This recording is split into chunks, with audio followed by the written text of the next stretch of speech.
Assalamu alaikum, good morning. Today I have brought up international commercial terms. In short, it's called Incoterms. So, whoever the person working in sales and purchase, they are well known to these terms. But for the production and maintenance team, when your bosses are asking to buy a product or to buy something, the tools, then you have only practice for the cost, that how to reduce this, how to negotiate this. But in negotiation process, if you are well aware about these terms, then it will be far easy to negotiate and to understand that how cost can be reduced. So let us start. So first term in this terminology, however there are 11 and they are EXW, FOB, DAP, DDP, FCA, SCFR, CIF, CPT, CIP and FAS. These three terms are rarely used. However, DPU mostly used in the trading business. So we will see how it works in each terms. So starting with EXW. EXW means X work. X work in these terms, in this contract, the buyer is wholly responsible to pick the item from the seller's location. Once the seller made their product, then they are totally finished their job. They are just informing to the buyer and they have to pick it from there, and the damage as well as the insurance or the transportation all have to bear by the buyer. Then the next term is FOB. FOB is free on board. Free on board means if it is the seaway or it is the airway, you have to pick the item from the port. So the seller's responsibility that they make the product and convey it to the port, nearest port from where, or the designated port from where the buyer's responsibility entirely starts.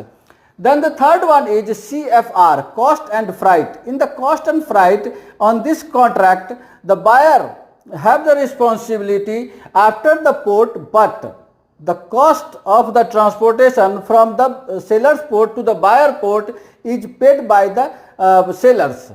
Then the next one is to understand that what is the difference between FOB and CFR. So FOB and CFR is similar, only the difference, if you will see here, that the transport cost has been paid by the sellers.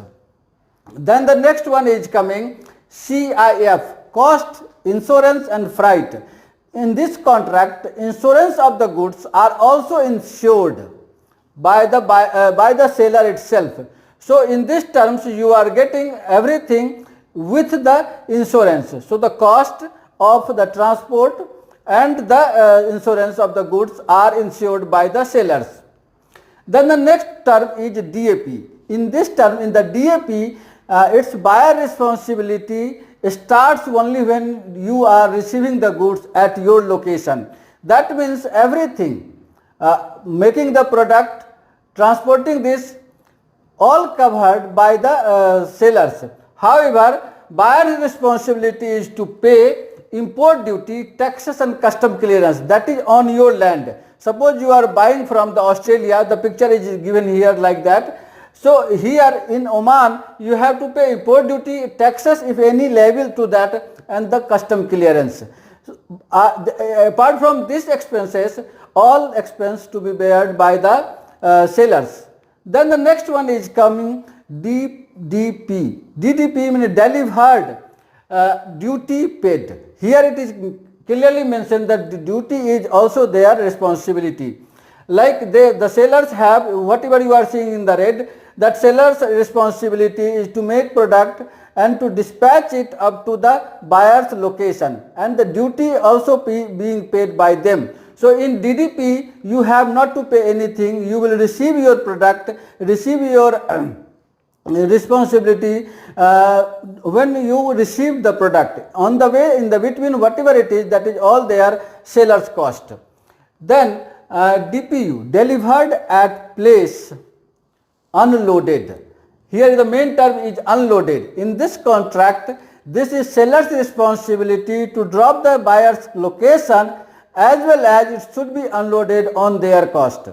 So usually this DPU is being used by the trading business, because the trading business like supermarket or the hypermarket, they have no extra staff, that when the trucks coming with the loaded goods, they don't have extra manpower to unload this. So in this contract, it is their seller's responsibility that they send the unloading staff and get the delivered in their warehouse. Then the next one is FCA, free carrier. Usually it is not in use, but that means the sellers make the product and bring it up to the designated port agreed by the buyer itself, and thereafter all the responsibility goes to the buyers.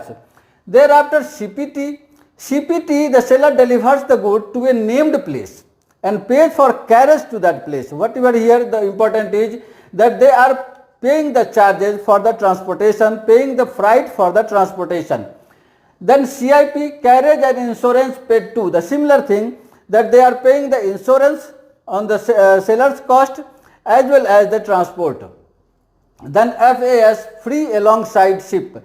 This is usually used or limited to use at seaway only, or maybe inland where it's come through the river, or inland waterway, any kind of.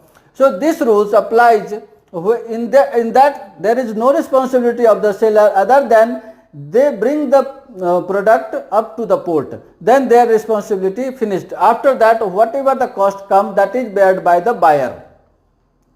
To understand this all the term in easy way, I have brought up in one chart. So whenever you are confused, you can see here like EXW, X work, and then every charges. So the blue is the buyer and green is the sellers. So you can see here whatever you want, and you want to negotiate at this, and you can be convenient for that.